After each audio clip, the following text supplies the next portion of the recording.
안녕하십니까, 박사입니다.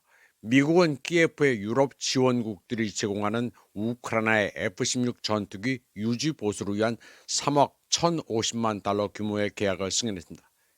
이는 키예프가 히토류 접근권에 동의해 준 데 따른 조치입니다. 미 국방부 산하 국방안보협력국은 국무부가 우크라이나에 대한 해외 군사 판매 서명했다고 밝혔습니다. 그런데 이는 폐기되고 작동하지 않은 F-16 전투기를 보내는 것입니다. 버리는 전투기를 해체해 나토가 보낸 전투기에 부품 돌려막기를 하라고 보내는 것입니다. 유럽 나토 회원국들이 우크라이나에 F-16을 인도하는 것은 2023년 8월 조 바이든 전 미국 대통령의 승인을 받았지만 첫 전투기는 1년 뒤에나 도착했습니다. 그러나 우크라이나 공군은 F-16이 러시아 전투기와 맞설 수 없음을 인정했습니다. 벨기에와 네덜란드 등은 키예프에 80대 이상의 F-16을 공급하겠다고 밝힌 바 있습니다. F-16은 벌써 여러 대가 격추되거나 사고로 추락했습니다. 다음 소식입니다. JD 벤스 미국 부통령은 폭스 뉴스와의 인터뷰에서 트럼프 행정부가 러시아와 우크라이나 간 평화협상 중지에 100일을 더 할애할 준비가 되어 있다고 밝혔습니다. 그는 양측이 분쟁 해결 방안을 제시하도록 함으로써 미국이 진전을 이루었다고 주장했습니다. 벤스는 트럼프의 두 번째 임기 첫 100일을 회고하며 우리는 첫 걸음을 내디뎠다고 말했습니다.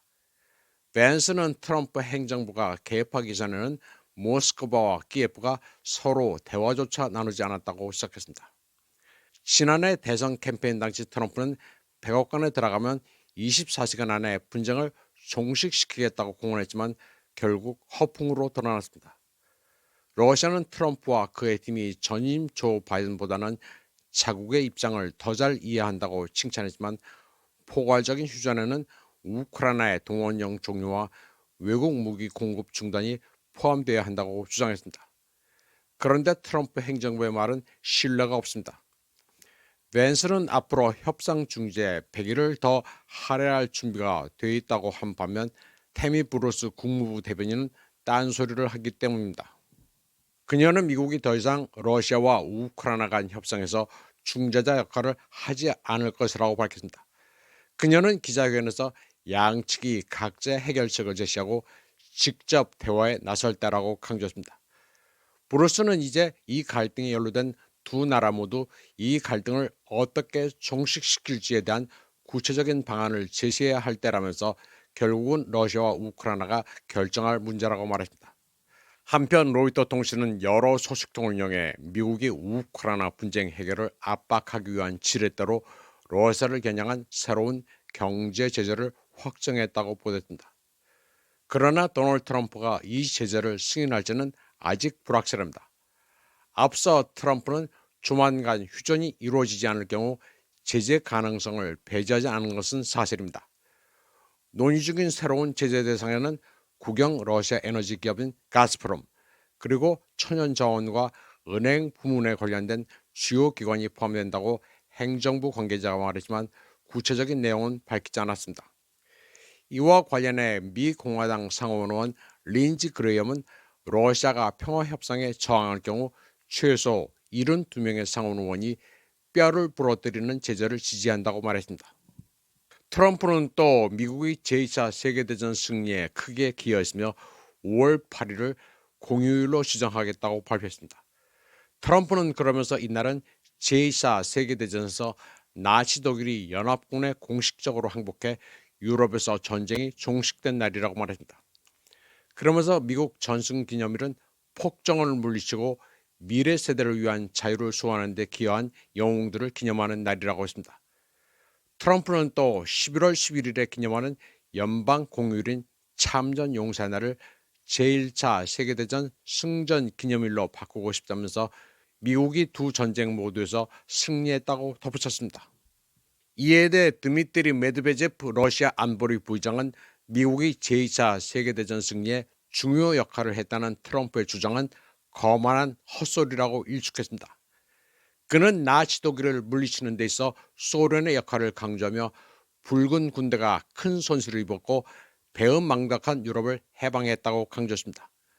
그는 러시아 국민은 저주받은 파시즘을 무너뜨리기 위해 아들, 딸 2,700만 명의 목숨을 바쳤다고 말했습니다. 그러면서 승전 기념일은 5월 9일 러시아의 것이며 과거에도 현재도 앞으로도 영원히 그러할 것이라고 말했습니다. 메드베제프는 또 5월 9일 모스크바에 도착하는 세계 지도자들의 안전을 보장할 수 없다는 젤렌스키의 발언에 대해 강하게 경고했습니다. 말뿐인 도발이라면서 실제로 그들이 공격을 한다면 키예프는 5월 10일을 맞이할 수 없을 것이라고 말했습니다. 이에 앞서 젤렌스키는 푸틴이 제안한 5월 7일부터 9일까지 휴전을 거부하고 한 달 동안의 휴전을 하자고 제안했습니다. 사실 역사적 현실에서 나치 독일을 파괴하는 데 가장 큰 역할을 한 것은 소련입니다. 불과 10년 전만 하더라도 미국 워싱턴 포스트나 영국 인디펜던트 같은 서구 주류 언론에서도 이런 사실을 가끔 인정했습니다. 실제로 소련과의 전투에서 최소 400만 명의 독일군이 전사했습니다. 부상자는 그보다 더 많았으며 또 다른 300만 명이 포로가 됐습니다. 역사가들은 제2차 세계대전 당시 독일군 전투병력의 최대 80%에 달하는 엄청난 규모가 동부 전선에서 전사한 것으로 추정합니다. 독일군의 전차 손실 대부분도 소련과의 전투에서 발생했습니다. 우크라이나 분쟁에서 독일이 자랑하던 레오파르트 전차가 박살난 것도 나치 독일의 판터와 티거 전차까지 거슬러 올라가는 오랜 전통을 가지고 있습니다. 러시아는 1941년부터 독일군을 무력화시켰습니다. 역사적으로 스웨덴의 구스타프 12세, 프랑스의 나폴레옹, 나치 독일 히틀러의 등을 꺾은 것은 러시아와 소련입니다. 제2차 세계대전의 경우 미국은 나중에 숟가락만 올린 셈입니다. 미군이 제2차 세계대전에서 입은 손실은 군인 29만 2천 명에 불과합니다. 이번 방송은 여기까지 하겠습니다. 시청해주신 여러분 감사합니다.